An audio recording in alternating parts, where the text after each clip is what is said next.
everyone, welcome back to Stacking the Deck. That's right. You got to stack. We have the Stacking the Deck formation. I'll do something there. We're joined by the luxurious Emilio Soto. Yeah, the Gucci handbag of R&D and game design and trading card games and all that other good stuff. That's a pretty good intro, right? Wow, I've never thought about it like that. That's great. Okay, no problem. Hey, I got way with words. All right.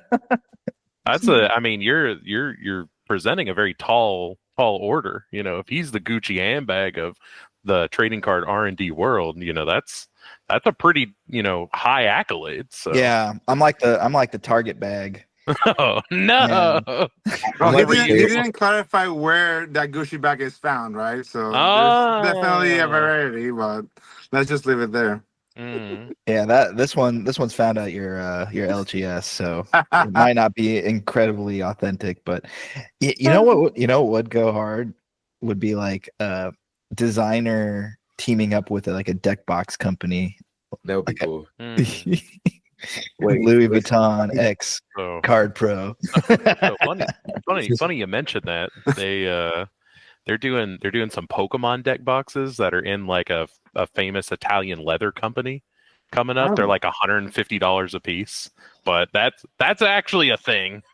It's kind of crazy. Oh, that's not bad. Yeah, 150 for something like that. Yeah. For genuine Italian leather deck boxes. That's how they sounded commercials. I'm sure. Yeah. I want to do it like taxidermy style, so like a raccoon head that you tilt backwards and the cards come out of the neck. Wait, since Emilio is the Gucci bag, does that make Kurt like the clear bag from like the elementary school? Why am I taking shit right now? Oh, you mean the bag that you have to get into any concert? Oh, yes. Okay. I sound essential. There you go. Yeah, but listen, you got all access. You could go anywhere with that. Anywhere. Product, okay. Right. That's right. And people feel safe around you. Yeah. You uphold the ruuse. Yeah, I gotta conceal the handgun wrapped in my jacket. Right. Hey, why you got a box cutter in there? No, that's just my hoodie. Arts and crafts. Arts and crafts, indeed. All right, so back to the story here. We're joined by our illustrious, luxurious, here we go. Salacious guest. Huh. He's pulling out the thesaurus, but yeah, those are Sunday words right there. The SAT words, $20 bill words. That's right. And Emilio, you're what? I think your title is CEO of Cryptid Camp. Is that correct? I'm the creator of Cryptid Camp, of all the world, the game, the lore, anything you can think of, and I'm the CEO of the company. I'm also one of the co-founders. Yeah. Okay, so Cryptid Camp Dad. Sort of, yes. I mean, yeah. I don't know. That's a lot of things. So we got to keep it real simple for, I won't say our audience, just me. Okay. So we got to use small. Yeah. For this, I'm just Emilio. Yeah. No need to say anything else. Perfect. He's just a cryptid camper. That's it. I'm just a camper. Yeah. There you go. There you go. All right. So I'll kind of give my context on it. I've had some, let's see here, some of your prototype cards in the past sent to me. Those were really nice. I like they feel nice. They look nice. A lot of cool art, a lot of cool cryptids. So context for our viewers. I know Emilio from Metazoo times. I think we all do. Yeah, I know all three of you. Okay. Yeah. Well, I'm speaking for myself. Y'all ain't gonna speak for everybody. All right. But whatever. I was weaving a story together, and let's be honest. It's a Metazoo podcast, so yeah. If they're watching and they're old Metazoo fans, you know who Emilio is. Even if you've never met Emilio, you've seen Emilio at insert convention here, insert tournament here. He was everywhere. So I don't think he's going to be a foreign face to most. With cool pants too. The coolest of pants. Yeah. So anyways, I wanted to get back to the Cryptid Camp story here. So Emilio, I guess let's go with the Emilio story. Tell us a little bit about you. What brought you to the trading card world? What brought you to to Cryptid Camp ultimately? Kind of start us from the beginning and to the now.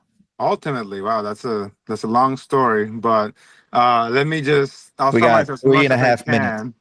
3.5 minutes, okay. Well, I was born at a really young age, and no, so basically, I am Puerto Rican. I'm just a neuroscientist. Simple thing, right? I trained to be a classical neuroscientist my whole life, basically. So yeah, that's how you get into trading card games. You just are a scientist, and then like you see academia, and you're like, "Wow, that's horrible," and then you find something else, you know. So my story with trading card games specifically is that as I was doing my scientific training, right, it started in high school, college, and then graduate school.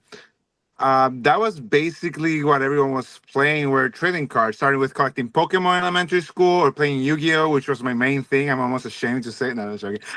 Yu-Gi-Oh has a certain stigma sometimes, but I played a lot of Yu-Gi-Oh during high school, and then I transitioned to playing Magic. And basically, I would say that card games were always like the social buffer between me and people. I do interact well with people in general, but it was just a nice way to build community, connect with new friends, make new friends. You know, I met some of my partners through trading cards, so that was fun. And it's always been that constant in my life. I've been collecting something, whether it's a dead game that most people have never played, or if it's Magic, Pokemon, Yu-Gi-Oh, right? I've always just been playing cards and collecting in my scientific journey, and it just happened. Something happened called the pandemic. I don't know, you know, maybe you're familiar with that. But I was locked in my house, and I was finishing my PhD, but I was really in the writing stage, so I needed a lot of time to just for myself. And I started to do like a YouTube channel, right? Like covering old games and Oh yeah. all the stuff, Nostalgia Collectible Investments, which I've taken down all those videos, so you can't find it. Oh, those were great. Oh, They were. I remember them.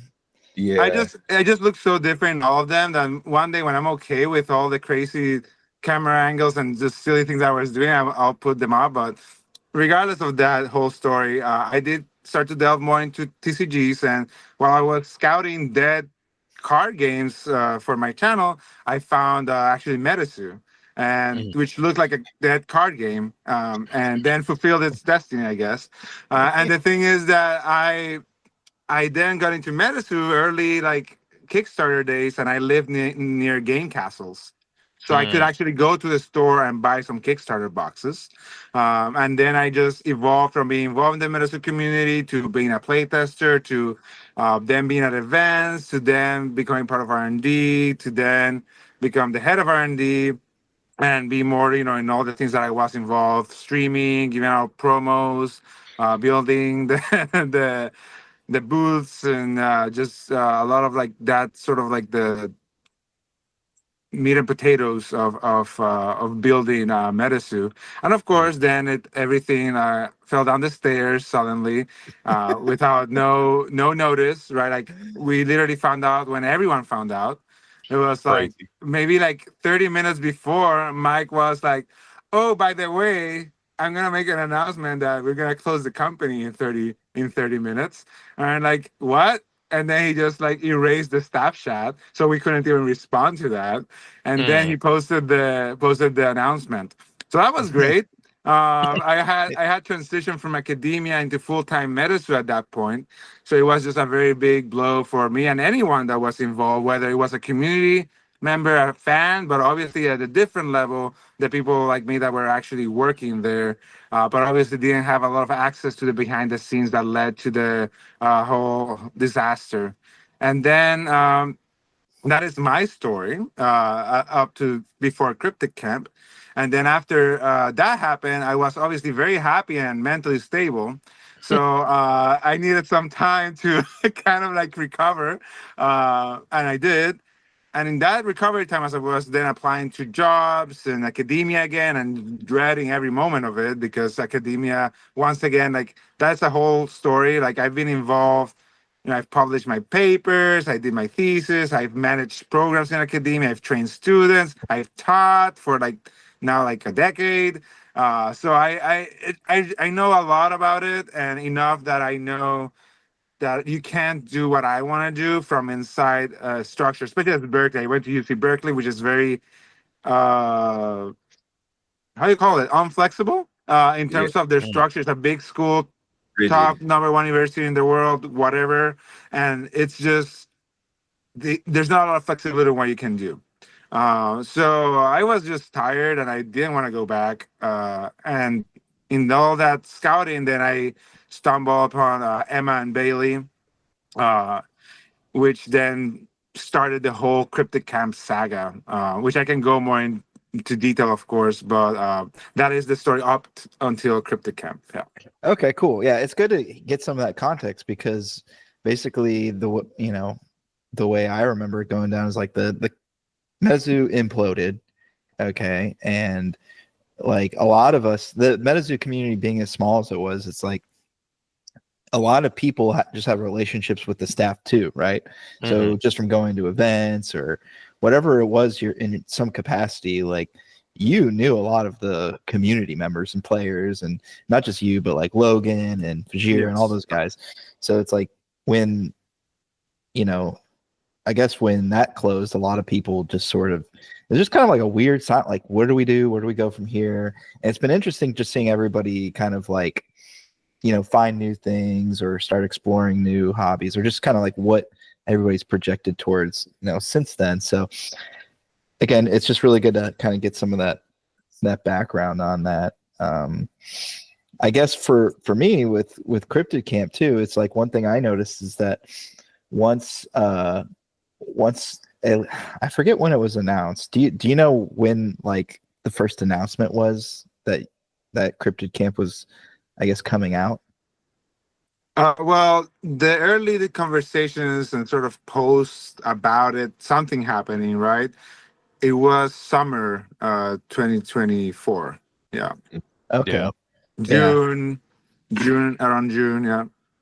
Yeah, because I was always like, oh, well, maybe this is going to be like the next kind of Metazoo thing. And there's always, since then, I feel like there's been like a race to be like, again, this is from like an outside perspective, but like, what's going to fill that void, right?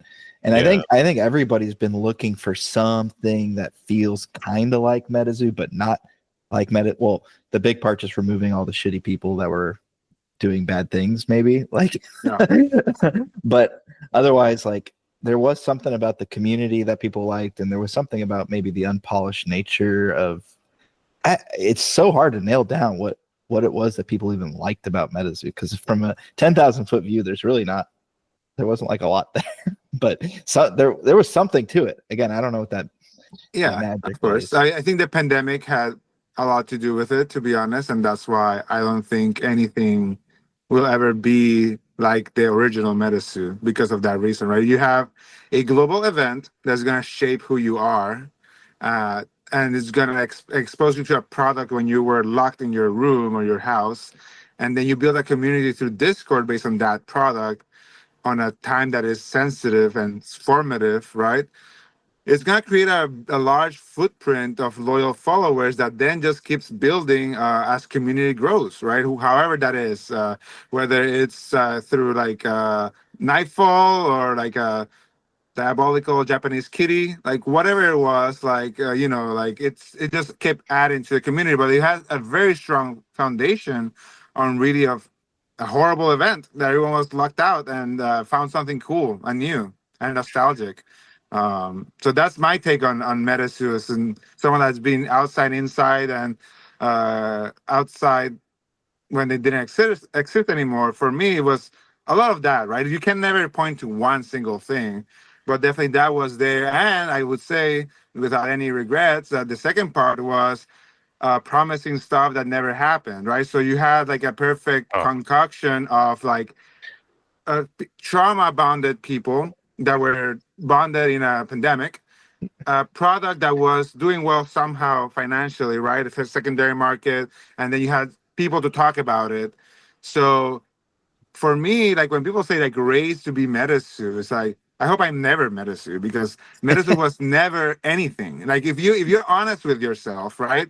It was built on lies, over promising, and things that Man. never happened, or under like fully to the extent that they were promised. So I think that, just to be very clear, I think right now what we're having is people that cared pick up reasonable parts of everything that people associated with Metazoo, right? And Yeah. right now, both with the new Metazoo, Cryptid Camp, and the 500 other Cryptid TCGs that are in the background right now, not 500, maybe like five, they are all picking something up that was promised in some way and that was never delivered, right? Like I feel, for example, for my case, of course, with Cryptid Camp, I'm building on the actual community based on the cryptids and the folklore and being referential to where these myths come from, building on the storytelling aspect. You know, even my cards, they'll have like a little blurb and the flavor and where they're from. The game is more realistic to cryptids in general. Cryptids are always hiding. So, like a game of punch fighting, as there's a funny thing that someone says, the fighting games that are just based on like cryptids being angry is definitely an angle to take, which Metasuit took, the old suit took, but is not really honest to like the lore and like a lot of what these cryptids do, right? So my cryptid camp, it was built really on being very honest on the source material, on the people that like cryptids and the esoteric and other components like collectors. Of all that is there, but the main source is really to be as truthful to the source as possible while still developing a brand identity.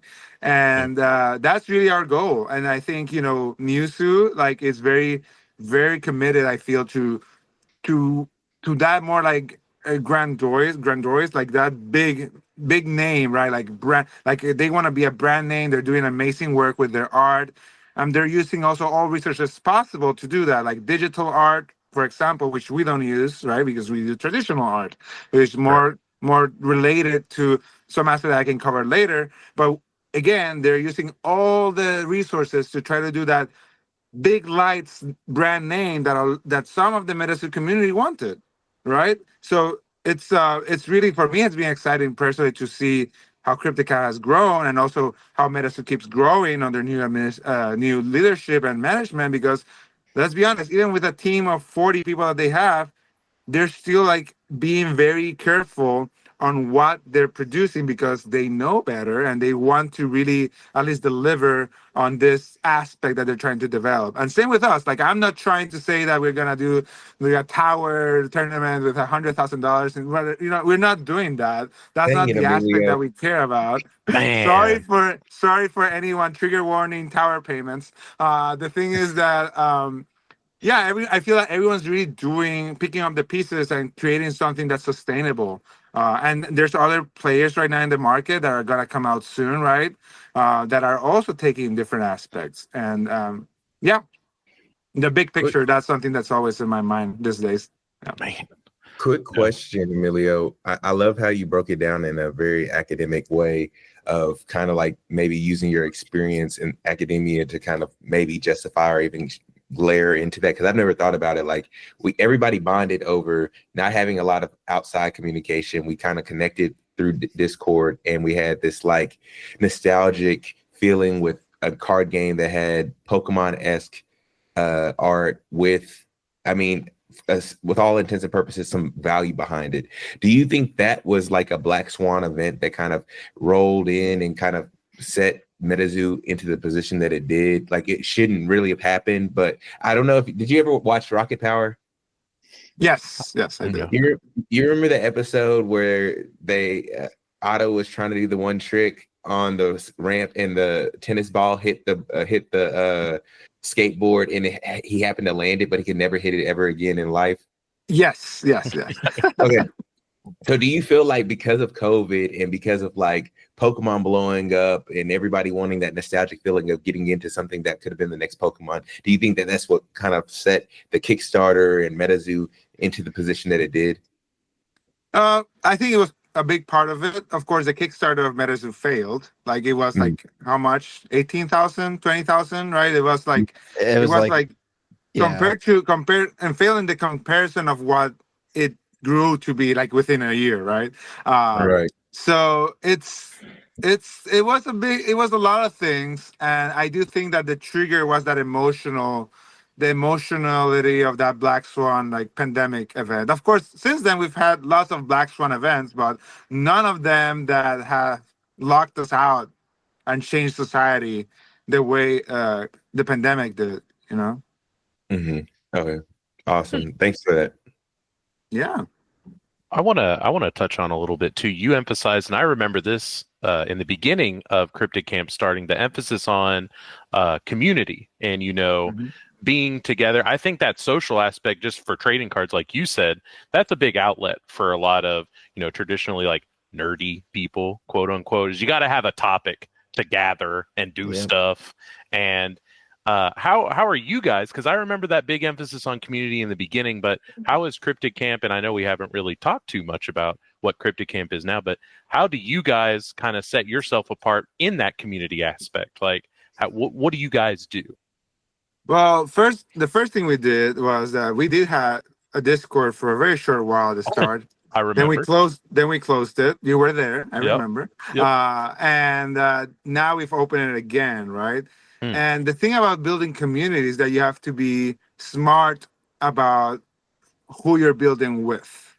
And when Cryptid Camp launched, the reality is that there was a big Metazoo base that was really angry and sad and to be honest, everyone has different experiences, but no one really had a big picture of what had happened, and even to this day, we really don't have a clear picture about anything, even with all the hearings. So at that early on, I think the part of the community building is just stepping back, which I decided to do. It's like right now, I'm not gonna be like picking up Metazoo pieces. I'm not gonna be like having to deal with people's trauma, because I dealt with a lot of trauma with medicine and I was still dealing with it. So I was like, the first thing that needs to happen to build a community is, once again, we have a lot of medicine people as a starting point here, is that the community has to like sort of grow a little bit. And that meant that medicine somehow had to bring some clarity to what happened.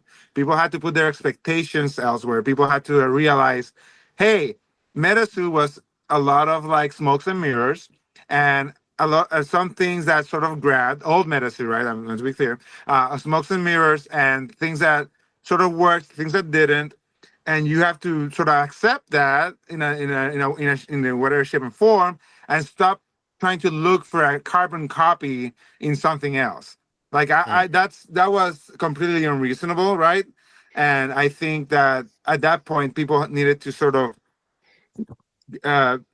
process that. And in our case, we had a small team, so we had to put more effort in actually having a build that would sustain a world that would sustain a community, which we now have, right? Like we have like a world with cabins that are like have like stones and symbols and elements and different cryptids associated with it. They even have like a psychological profile from more like Eastern philosophy, which I'm very involved with, so people can identify and find their place, and sort of like an actual goal, which is very uncommon. Not a goal, but it is very uncommon. A mindset of like accepting that whatever you call bad is just the opposite of what you call good, and sort of you have to accept your quote unquote bad things, so you can move to the opposite side, right?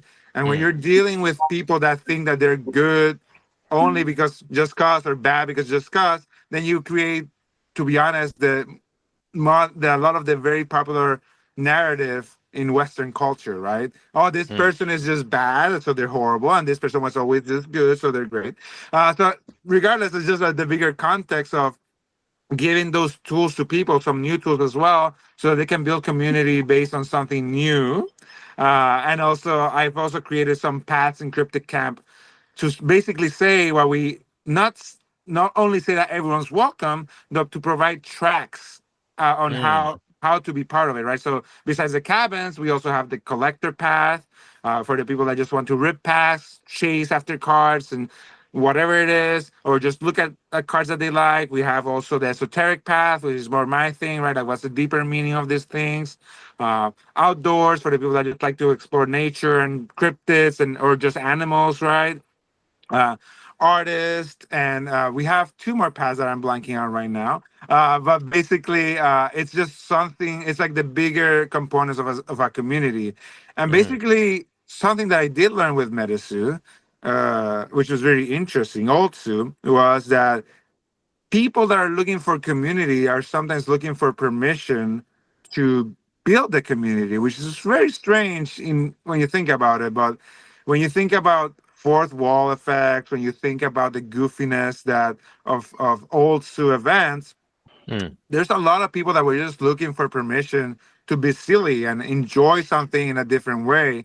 So you have to sort of like create those scaffolds within any company so the community can grow and find their place. So all that was being developed in early on, and now we have published it and building from a base of people that are actually interested and not people that are trying to look for something else or that are Mm. chasing ghosts, as I call it.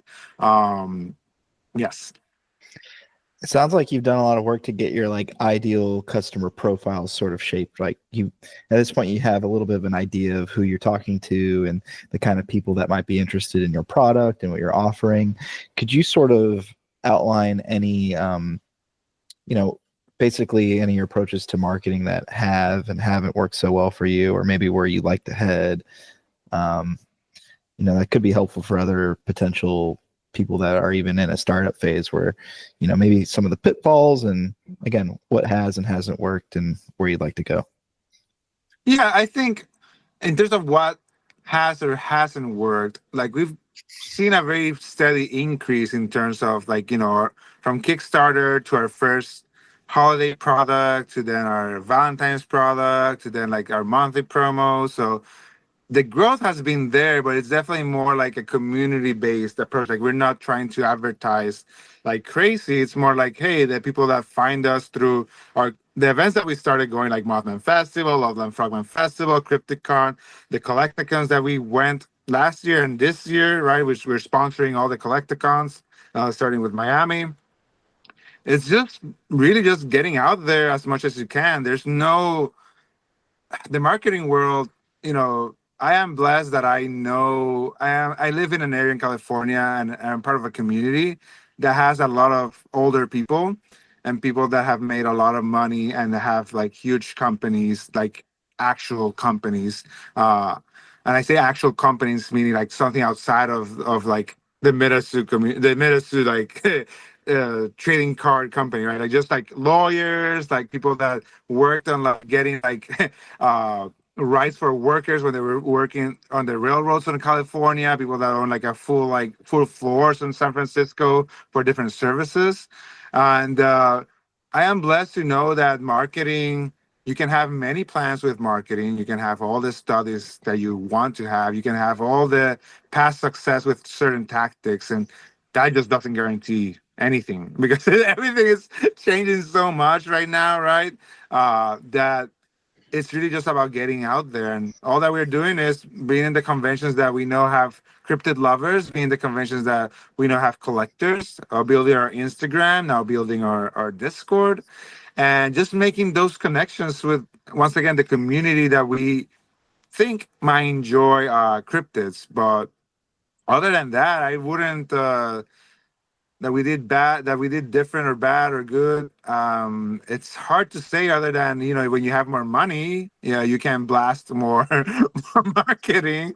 Of course, we have a very limited budget, but we've also seen that a lot in recent events and not so recent events that you can throw a lot of money into marketing. That's not necessarily gonna make you grow, right? So Yeah. What made you run with the air fresheners? I gotta know.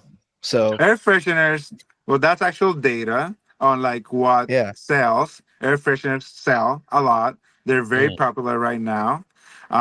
And also, I mean, go to Daiso, like there's a lot of air fresheners there about all your favorite animes and like their little cutesy things. Daiso, Daiso. I know, yeah, Daiso Yeah, Japan. you Yeah. might, but just in case someone's listening that doesn't, that's just a store that has Japanese goods, right? So it does have a lot of partnerships with Sanrio, anime, and stuff like that.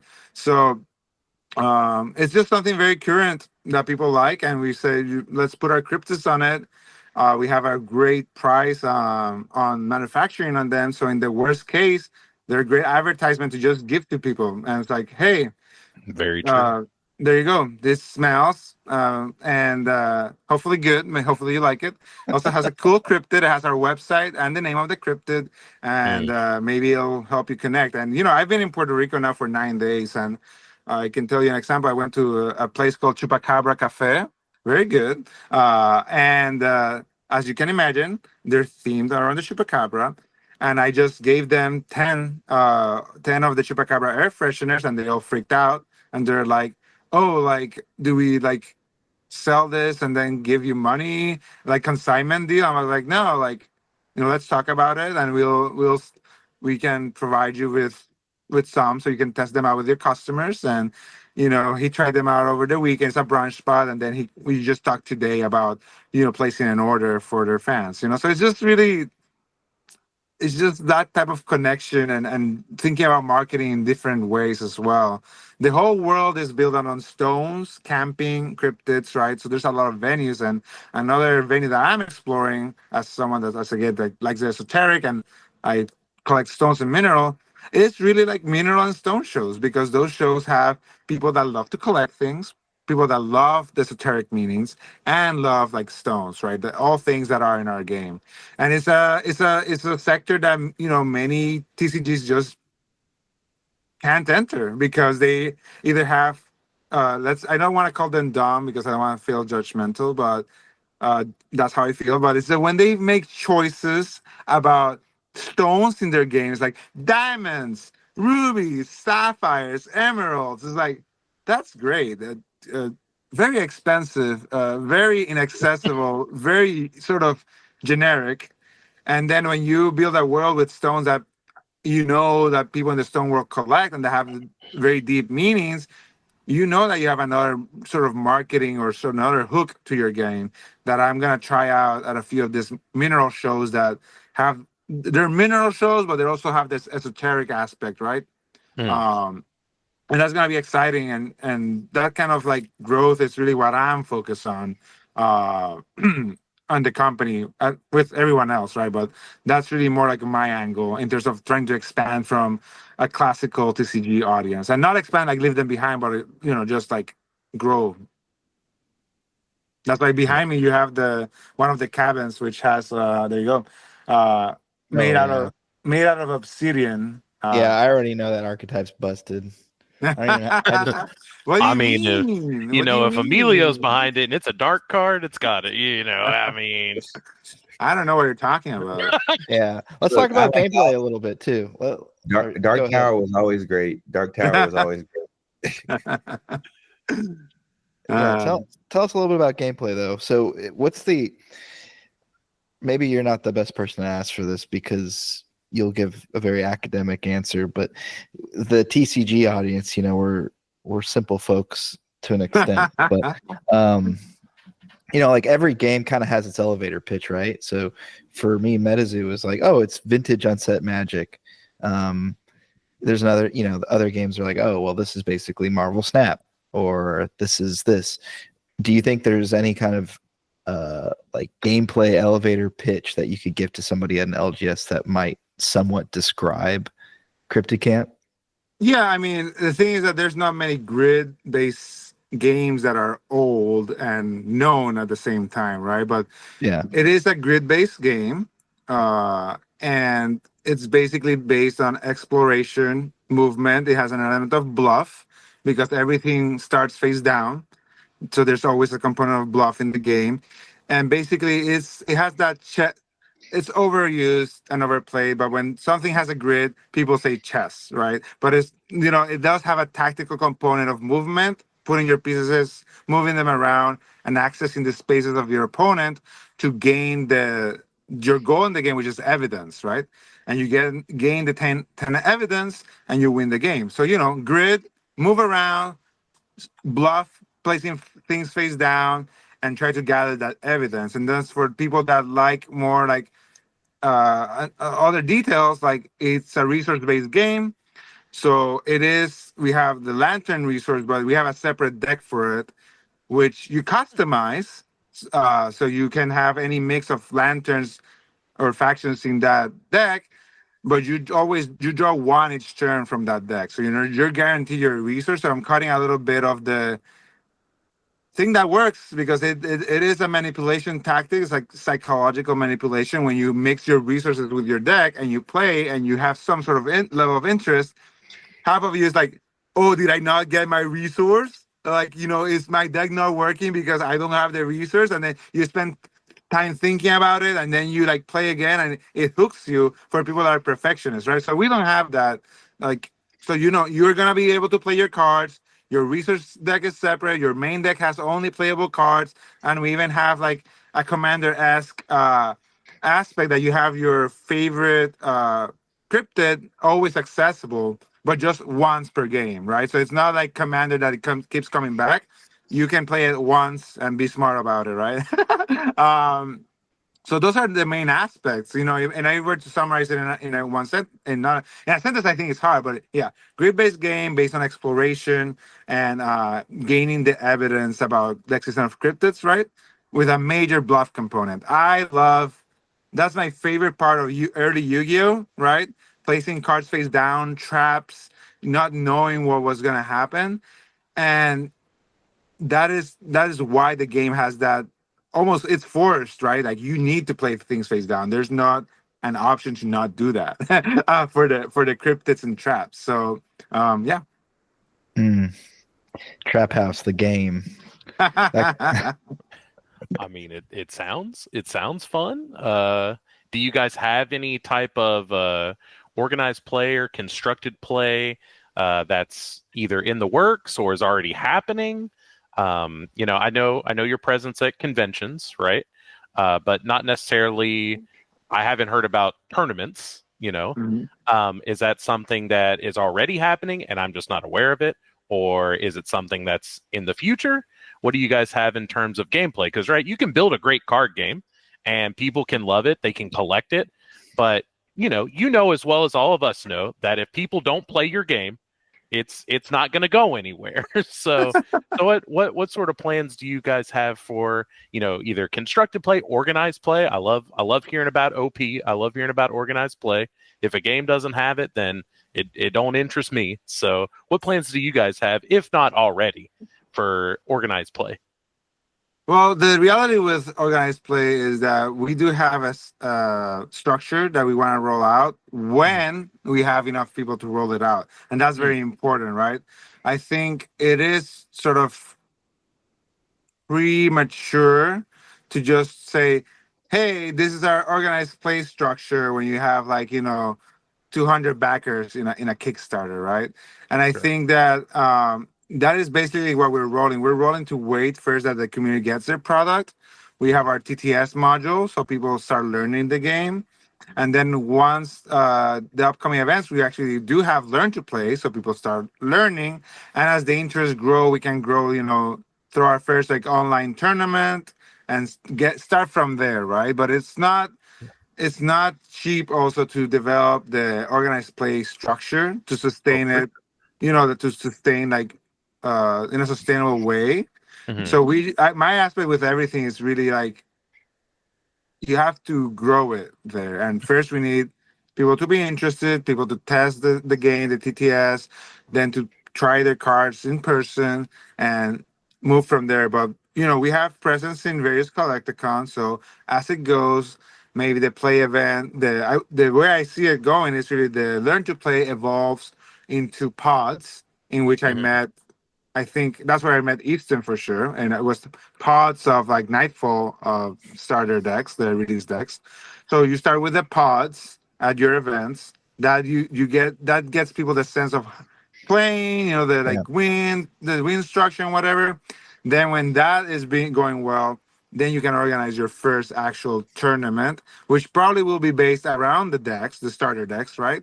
And then you can move into more when the cards are more accessible, right? When the people have access to more cards, then you can move to an actual constructed event. But like we're just making sure that we have what is needed before rolling out each step. Well- And I'm excited to just do learn to play in Chicago. We'll have some of the starter decks that we flew out to teach people how to play first. So, yeah. Yeah, I think it's great that y'all have starter decks. I mean, that seems like an obvious thing that any new game should have, but I still think that's great that those got made, right? Because they're not always the most sexy thing to sell, right? Because there's a lot of collectors that just want to rip packs and gamble and flip on eBay or whatever or some people just want to put it in their binder. That's the other thing too. But starter decks don't always fill that that same part of the brain. In your case, talking about you don't have that level of randomization that people like when it comes to cracking packs. So, but going back to the tournament thing, I think any of these, and it's not just Cryptid Camp, I'm just speaking across the board. Like if you're an indie Kickstarter or an indie TCG and you have a booth at a Collecticon, to me, it makes absolute sense if you can pull it off, if you have the staff or whatever for it, but host even an offsite event at some Holiday Inn, whatever nearby the convention, and just say, hey, look, we're or even you split it with another TCG, whatever you got to do. But hey, we're holding a small tournament, maybe even if it's 20 people. After the show, come on by.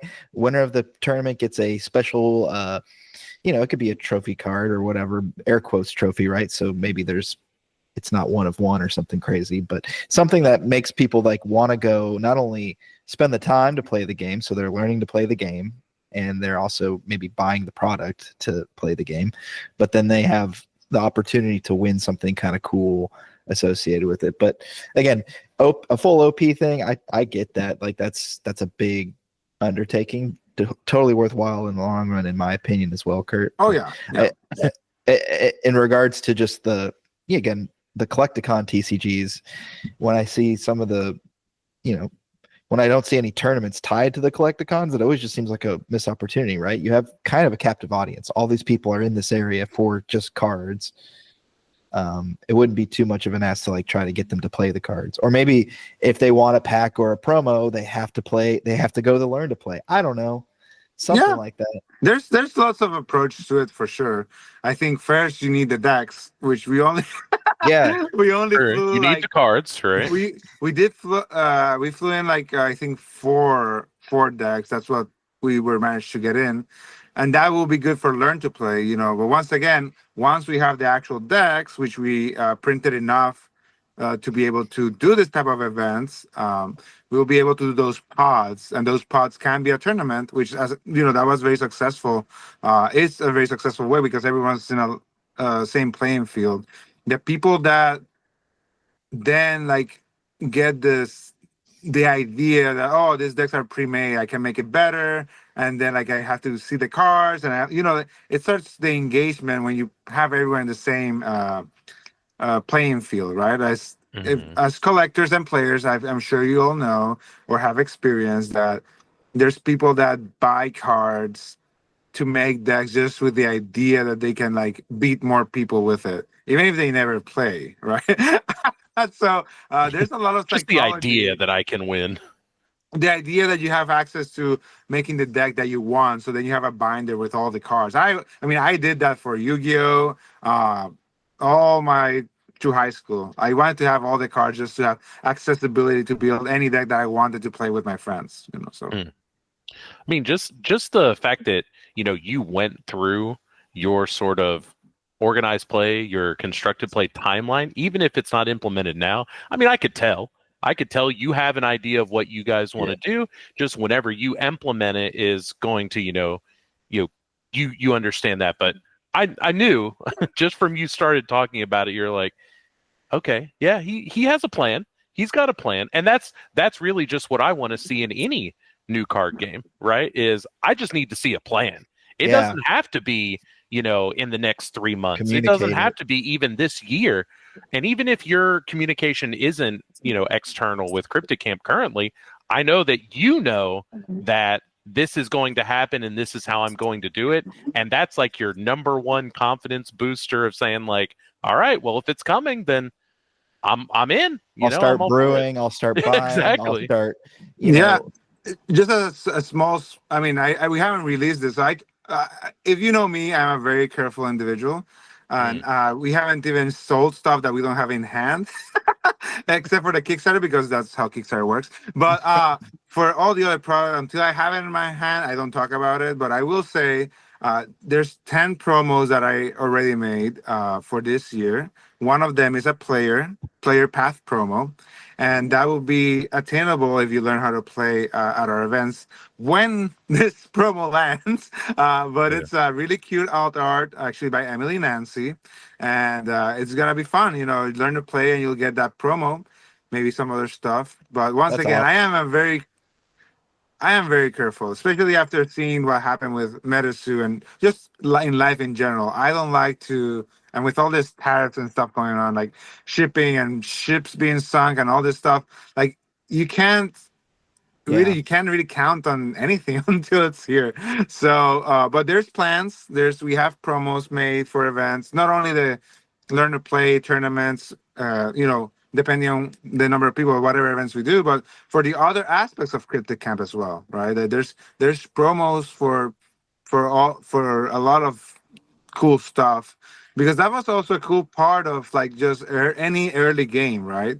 In Pokemon, Yu-Gi-Oh, Metazoo, right? Like those special promos that that in 5 years everything's flowing. It's like, what is that paint art contest promo? Like it's like, what? Like there was an art contest. So yeah, it's definitely someone I'm very I love promos and just expect a lot of cool stuff on that side for CryptoCamp. But also expect me not to say anything until we actually have it in hand. So the Emilio Classic. No, I just think make people work for some of their promos, right? Again, the player one just makes sense. Like you can't. Yeah, no, definitely. There's some that are easier than others, and that's also, if you know me, I sometimes make things complicated. So there's some stuff that are complicated for sure, in a way that is not off-putting, but just like engaging. Right? You have to engage. Yeah. Yeah. People love a chase, and chases exist in so many different shapes and forms. It's what it can be through playing, it could be through cracking packs, it could be flying across the country. Depends on what it is. So what Emilio is saying here is that the player stamp will be a Tio de Nadal, and that will be the promo, and look forward to that, because that's my favorite card, hands down. Yeah, the law goes crazy. Well, funny thing that you bring that up. I didn't post it in my social media, but I am gonna post it. Like the first thing I got in the Collecticon in Miami last week was a Tio de Nadal. So these are very common in Europe, especially Spain. And yeah, I have a fan that loved the card, and he just brought me a Tio de Nadal. And I was like, I didn't expect that. Thank you so much. So now I have a Tio de Nadal, and I had to hide it from my mom because she saw it, and she also loves the log. So yeah, it's a nice little thing. But it's not Tio de Nadal. No, it's not. Yeah. Well, well, in my heart it is. Yeah. I'll have to get you to sign mine. I'll take it off of my Christmas tree. It's becoming a Christmas ornament for me. My Tio de Nadal card. I just put it in a top loader, punched a hole in it, and it's an ornament. So I have to take it out of the ornament and get you to sign it. So I can have. Hey, we'll definitely. I'm open to doing a Tio de Nadal ornament in the future. We definitely could do that. He's a cutie. It's definitely a cutie. Crazy. Those ornaments. No, okay, not Metazoo ornaments. Yeah, don't make them weigh 20 pounds though. Yeah, that's it. You could take out somebody. You could really injure them if you just want the thing. Yeah. But yeah, no, definitely to the whole conversation. There's a lot of cool stuff coming, but once again, I won't step out. I will not be overselling stuff, right? That's really like my approach to things. And we have no hurry, to be honest. Like that's something that, if you know me as well, and you saw me face certain circumstances when I was at events and stuff, like, you can try all you want. I'm not gonna move, and now even less, right? I am very confident in our product, from the black core that we print, imported from Italy, to our actual hollow that is not a sticker, that is a custom hollow developed for us and only for us, and that's actually a layer in the card, to just the actual packaging, shrink wrap, logo, you name it. Everything is being done with the utmost care, and I really have no worries about that. Like, we have really come to build this company not only with my efforts but the efforts of the whole team. Which, by the way, all the bios are now live in our website with art made by our artists, of each staff member, so you can get to see everyone that is part of the company, who they are and what they do. And yeah, we have all worked hard. We're not millions of dollars into a company, right? So we don't have to reach a certain threshold to be profitable and move forward. Instead, we have a great product that has an amazing quality, a world that is built around a heartfelt, sincere desire to create community and connect people with stories, and a lot of time to wait and grow organically. So once again, like, I'm not really worried about anything in that sphere, and then just laying out the big picture of, even when Kurt, when you asked about the OP, right? Yeah, there's a plan, and we'll roll it out when we hit the the benchmarks. When it's ready. Well, when yeah, the when we game have is ready. the things to make it ready, right? Right, That's exactly. very important. But yeah. No, that's Wow. cool. I like, yeah. And I can speak for at least some of the product. At least I think I had one of the proto packs, but the card quality was really nice. And I don't know what I was expecting. I just was expecting like a prototype card, right? So it's just usually it's like maybe a little damaged or scratched up, or the quality, there's just like a tactile feel. You sometimes when you hold a card, I have no way to describe it, but you just know, like, okay, like this is a nice, well produced card. And maybe I got like the cardboard tism. I don't know what it is. Yeah, No, you know what you're talking about. It's like a card from like a card pack, or like a card from the Cracker Jacks box. Yeah. That's the difference. Everybody right? knows the gas station cards. Yeah, that gas station Yu-Gi-Oh was different. I have vivid memories of opening Pokemon packs. I never saw a fake Yu-Gi-Oh, but I saw the fake Pokemon, being very excited, and I open it. It's like, wow, a hollow. Oh wait, what is this? It's like, No, that's a god pack, right? It was not. It was a god pack of all different sets and made up cards. It was horrible. But yeah, it is the card quality. Once again, the prototype was to show our quality, the base quality, right? That's why, once again, the black core is very important. The black core is what allows the colors to really pop and to be like the printing to go smoothly. If you rip, I invite you to rip one of our cards, maybe a QR code card, which is the same, right? And you can see the black core. When you rip a card of a card game, you can see that maybe they use recycled core when they really want to be cheap, when they really don't care about building a secondary market, right? Because we just need to get this out there, and who knows what's going to happen. They'll use recycled core, which is like grayish, trash looking, or they'll use no core at all. So, when people are taking like shots in the dark, that's sort of, or when they're really financially, when it's not possible, right? There's not only like people trying to take shots in the dark, also like financially they don't have the budget to do more than that. Then you have no core or the recyclable core. And then the standard is the blue core, which, Pokemon has. And then black core is the highest standard. It does slow down production because it has to be imported. But it tells you that, if someone wants to counterfeit this, they not only have to make it black core, they also have to like make their own custom hollow among the other security measures that we have.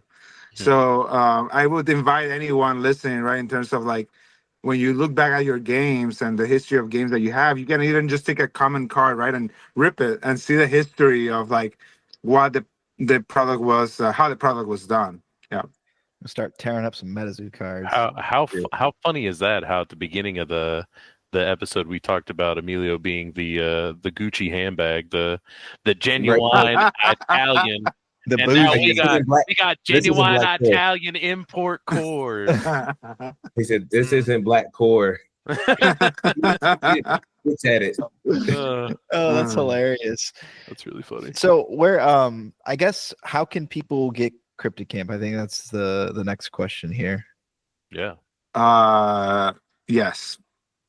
Okay. No. So basically, the Kickstarter was print to demand, right? So there's nothing available other than what the backers order. That means that's only secondary market. We made a promise of not selling any Kickstarter outside of the Kickstarter, so we're not selling unless you're a backer, right? We do have.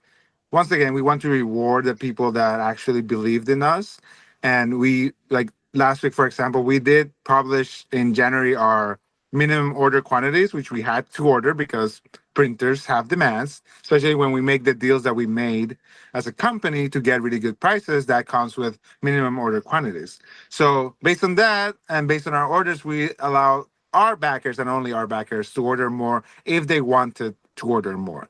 And the rest of the product, you will have to meet us as a convention. Like in Miami Collecticon, we gave out Kickstarter packs of of some boxes, 2 cases that we flew over just for people to try it. So you will have to meet us at a booth. We would give them away, giveaways in our Discord. We're gonna be giving out some boxes in our Discord and some product. And just that's really the 2 ways: secondary market or joining our Discord socials for promotional releases of our Kickstarter product. And other than that, for learning how to play, we have extra decks, and that will be available to learn how to play at least at our events. And then our website, we have drops, right? So we release our holiday set, we release our Valentine's set, and now we have a monthly promo that gets you at least 1 card, a specific card per month. And as all of our products, they can be serialized or not. That's why all of our packs are like, you can't see through them, because for most things, we will try to do a serialized hit. And it's not like it's not a unique gameplay thing, right? It's just a serialization and borderless. It looks prettier, but it's a way to also reward just people that are, wanting to have that extra chance of getting a serialized card in this case, right? Yeah. So for now, that's how you can join. Yeah. Huh? So just for your collector folks and stuff out there. I mean, not even collectors, to be honest. That of course, that's always great. But in Frogman Festival, think about this. You can have there's many ways to promote your game, but when you give someone their first promo pack and they open it and they pull like I don't know, like a 2 out of 50 or 2 out of 100, and you're like, oh, by the way, there's only 100 cards that are stamped and you have 1 of them, right? And they're like, I saw kids and family was like, what? Like, I've never won anything in my life, and the whole spiel about when people get something rare, right? And it's just a way to just create, once again, a little bit of more drive on our special feeling around the product. So yeah, you can get that right now in our website. We have our April monthly package is there right now. Yeah.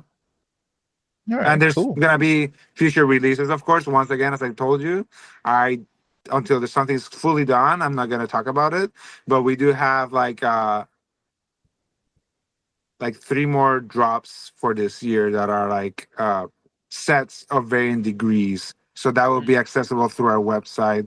And once again, once I have we've confirmed production and all that, then we'll be making announcements of what they are and a timeline that will have a big asterisk. Like if the world doesn't explode and we can still trade among countries, like we'll have this product around this time, right? So that's something that you can always know from us, that we'll be as transparent as possible about, when something's arriving and the conditions there. Yeah. Okay. So reasonable expectations. Reasonable expectations. Yeah. All right. Well, fellas, that's what I have. Easton, Kurt. Where can people, I guess, you mentioned your Discord as being a means of communication. Where else can people find Cryptid Camp? Or do you guys have Instagram? Like, where are your avenues of communication with people that are either interested or they just want to know more about it, want to connect with other people that are interested in it? Where do you guys congregate, so to speak? Our main focus is our Instagram in terms Okay. of like reaching new people. But we also have our website, of course, cryptidcap.com, and there you actually have the quiz, which lets you like take a little 10-question quiz and assigns you a cabin, right? So like it's like fun way to like start like going into our world. And in the website you have all the cards. Well, not all the cards. Once again, like there's a bunch of surprises, but most of the cards in the base set, and you have a rule book, you have graphics explaining each cabin, each faction, the gameplay around each faction. You have our products are there. Once again, all of our staff is there, from our other co-founders, our founder, our R&D team, our artists. Everyone's there. So you get to learn a lot about us to their website, and we have a mailing list so you can sign up for. The mailing list is less active than our Instagram, but it's still a good way that if you're more of an email person, then it's great to sign up for our email list. And the Discord, and we are like slowly trying to make a little bit more present in YouTube. We have a video from our Frogman Festival, and with Erica Fett, who's the president of the company.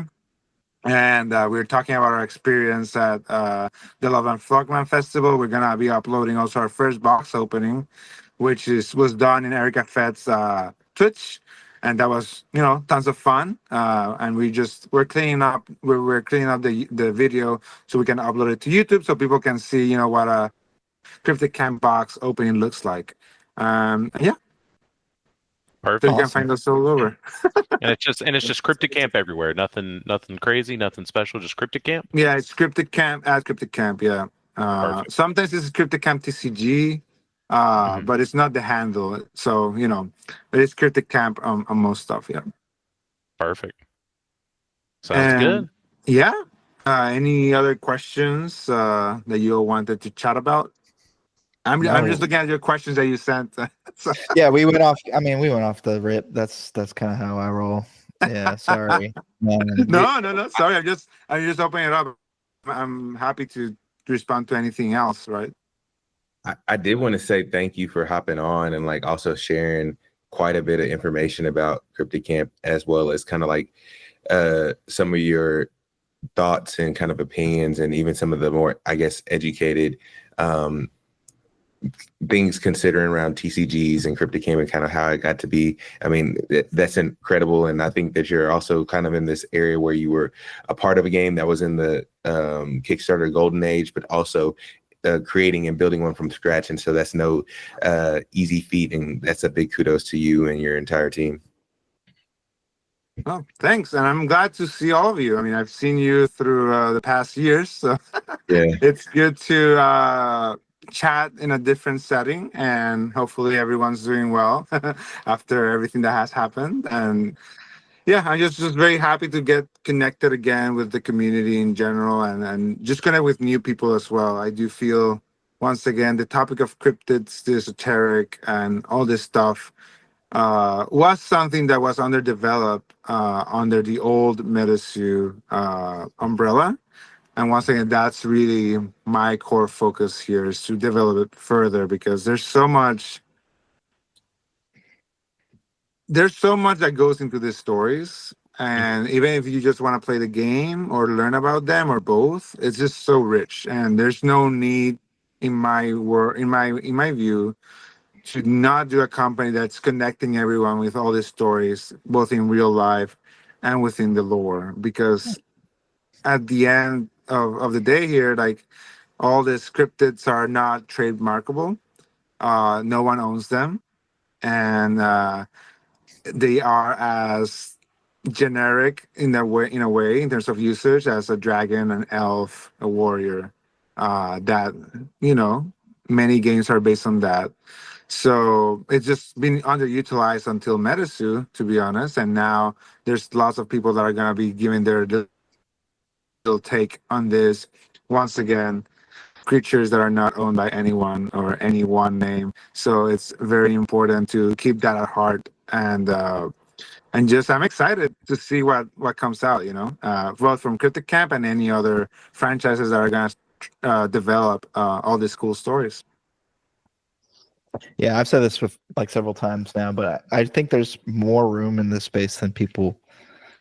I mean, I think we all have differing opinions on this, but I think there's more room in this TCG space than I think some people are giving credit to. It's just about finding kind of your own segmentation or differentiation amongst, it's not just like, hey, all people who play cards and we're going to sell to them and we can only be, there's only enough room for one TCG that does cryptids. I think there's different ways to approach this. And as long as there's reasonable expectations, right? It's not like, oh, we're going to be the next Pokemon or whatever. And, Stonk City. I think that, again, there's just room for everybody to kind of find their niche, find their vibe. There's some sort of saying too, Easton, or maybe you've heard of this, like what you need 1,000 customers to spend $100 a year at least, or isn't that how that goes? Or you know what I'm talking about? Yeah. I know what you're talking about. It just is, I forget the actual saying, the full saying. Yeah, well, the meaning being like you just need like a core fan base that really digs your product and you can understand, like, as long as you can support and sustain them in a meaningful way, then you actually have a business. Exactly. No, I think once again the message is very clear from me. As will always be very clear. There's definitely a lot of space in most things, really, to build different angles and different perspectives and bring a different product and vibe into the world. Right. That's very obvious when you look at most industries. And I always advise, if people that are divisive like that, people that just want to see one thing, that's fine. Like just go with your one thing, right?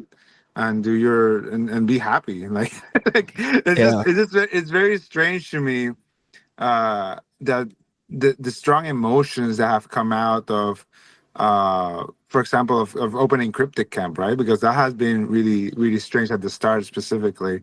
But once again, everyone needs their healing process and everyone approaches their brands differently in any context or space. We see people that are very defensive about a specific faction or sector or whatever, right?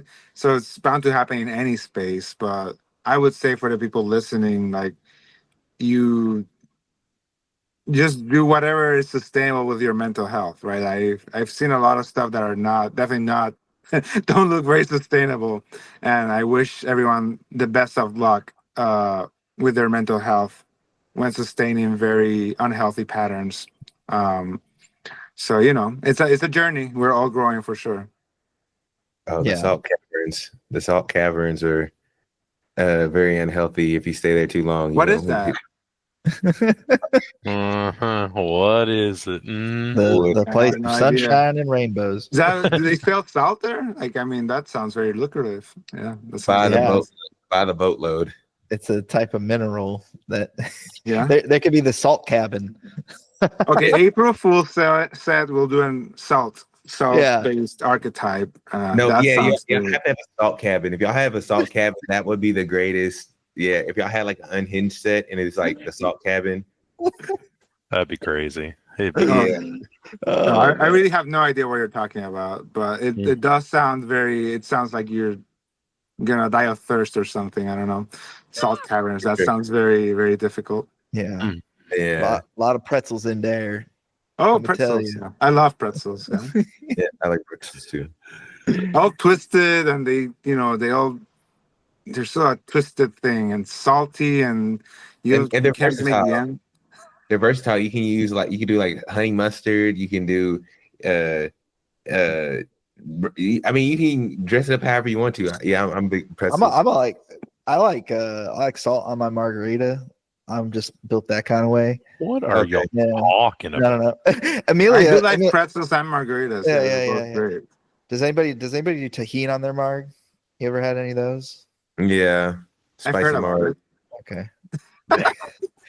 But yeah, to be honest, like any, in the future, if you all want to talk more, I'm always available. I definitely do enjoy talking about anything really.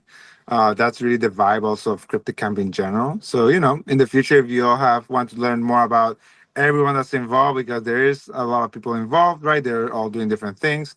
I do think like looking at the site is a great start, but anywhere from like when we can release more information about the future sets. We do have a full conference schedule coming up. We have a lot of stuff coming, right? So there's a lot to talk about. I'll be happy to talk more in the future if you all want.